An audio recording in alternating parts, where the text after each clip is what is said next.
Assalamualaikum warahmatullahi wabarakatuh. Kami dari kelompok 2 kelas 2023F akan mempresentasikan materi Bahasa Indonesia yaitu tentang pilihan kata atau diksi. Sebelumnya, izinkan saya memperkenalkan kelompok kami terlebih dahulu. Next.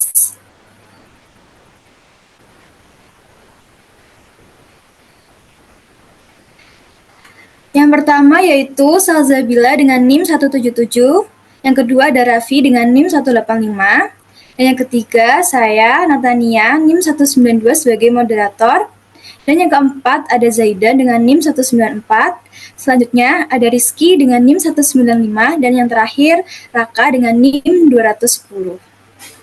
Next.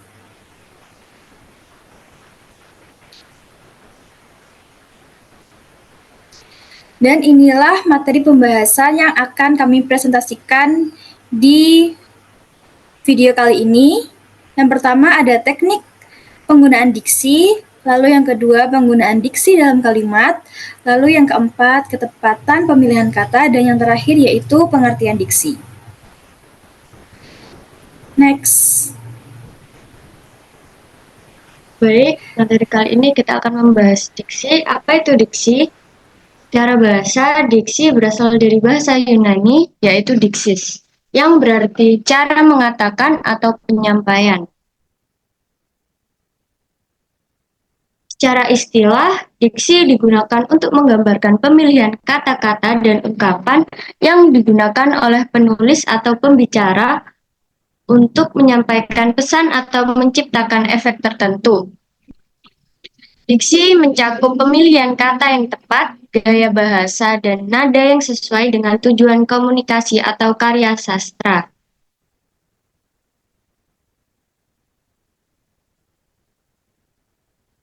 Selanjutnya ada ketepatan pemilihan kata. 1. Makna kata denotatif dan konotatif. 2. Kata bermakna umum dan khusus. 3. Kata ilmiah dan kata populer. 4. Kata bersinonim, dan selanjutnya ada kata ungkapan atau idiom.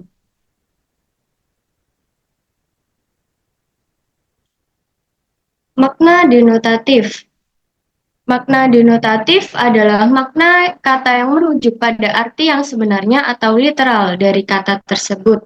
Artinya, makna denotatif adalah makna yang terkait dengan definisi resmi atau konvensional dari sebuah kata.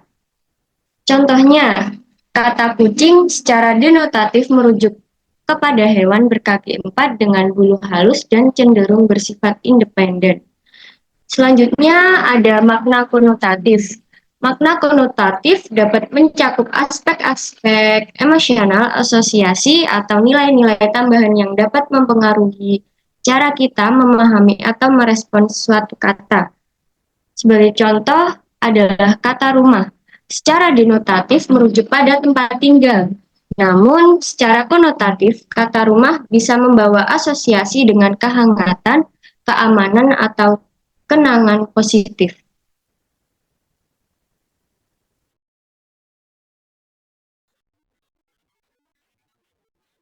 Berikutnya adalah kata bermakna umum. Kata yang memiliki makna luas dan dapat digunakan dalam berbagai konteks. Makna umum dari sebuah kata dapat ditemukan dalam berbagai kamus atau sumber referensi lainnya, dan biasanya merujuk pada arti dasar atau literal dan dari kata tersebut. Contoh kata makan adalah kata bermakna umum yang merujuk pada tindakan mengonsumsi makanan. Kata-kata ini dapat digunakan dalam berbagai konteks seperti makan siang, makan malam, ataupun makanan sehat. Yang selanjutnya adalah kata bermakna khusus. Kata bermakna khusus merujuk pada kata-kata yang memiliki makna yang lebih terbatas ataupun spesifik, yang cenderung digunakan dalam konteks tertentu atau pada bidang pengetahuan tertentu. Contoh dari kata bermakna khusus adalah nefritis. Kata ini merujuk pada peradangan ginjal, yang merupakan istilah yang sering digunakan dalam konteks medis.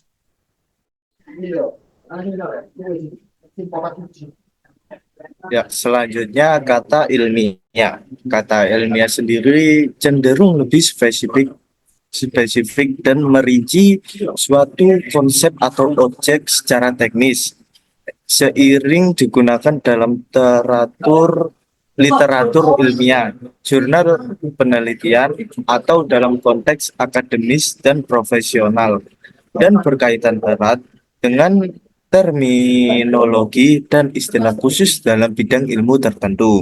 Kemudian ada kata populer. Kata populer sendiri lebih umum dan dapat digunakan dalam berbagai konteks tanpa perlu pengetahuan teknis khusus. Digunakan dalam percakapan sehari-hari, media massa, dan situasi yang kurang formal. Lebih akrab di kalangan masyarakat umum dan dapat dipahami oleh orang yang tidak memiliki pengetahuan teknis dalam bidang tertentu.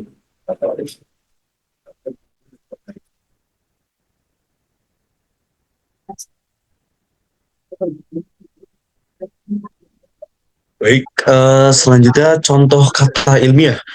Homo sapiens menggantikan kata populer manusia. Fotosintesis menggantikan kata populer proses fotosintesis. Deoksiribonulesis acid menggantikan kata populer DNA. Selanjutnya contoh kata populer. Mobil menggantikan kata ilmiah kendaraan bermotor. Kan menggantikan kata ilmiah konsumsi nutrisi. Dan yang terakhir, cinta menggantikan kata ilmiah afeksi interpersonal.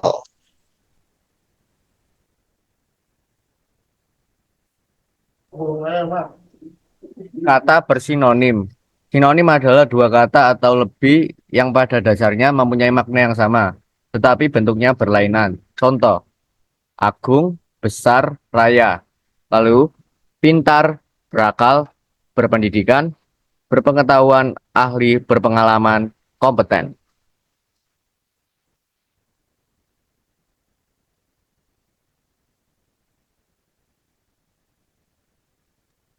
Kata ungkapan atau idiom, kata-kata yang dipakai secara kiasan yang disampaikan pada suatu kesempatan disebut idiom atau ungkapan. Semua bentuk idiom atau ungkapan tergolong dalam kata konotatif. Contohnya, menjilat ludah sendiri artinya menyesali tindakan atau keputusan yang telah diambil. Sambil menyelam minum air artinya melakukan dua hal sekaligus atau multitasking.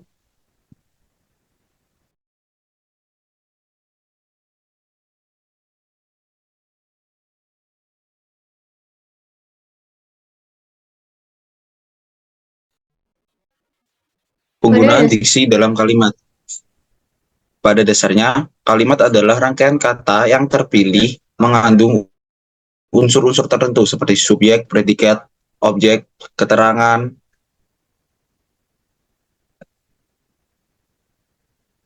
Dalam hal ini, kemampuan memilih kata atau diksi sangat menentukan kualitas dari kalimat yang disusun.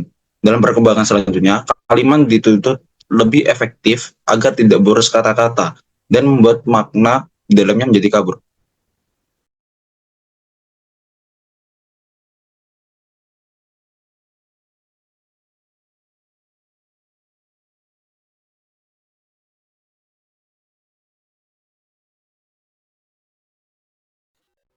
Selanjutnya adalah teknik menggunakan diksi dengan baik.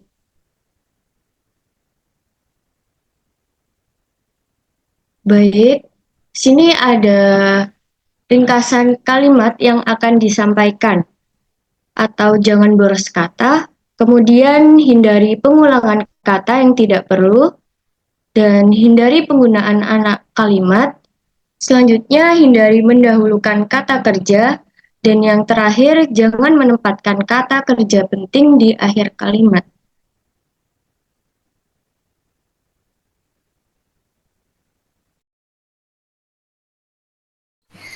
Baik, kesimpulannya yaitu diksi atau pemilihan kata krusial dalam menyampaikan pesan. Ketepatan kata tidak hanya tentang arti, tapi juga nuansa. Pemilihan kata harus sesuai dengan konteks dan audiens, melibatkan pemahaman denotatif dan konotatif. Struktur kalimat dan hubungan kata juga penting untuk kejelasan dan ritme. Menguasai diksi, memperkaya komunikasi, meningkatkan efektivitas pesan.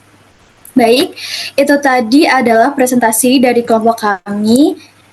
Jika ada kesalahan kata atau perbuatan, kami memohon maaf yang sebesar-besarnya. Sekian dari kami. Wassalamualaikum warahmatullahi wabarakatuh.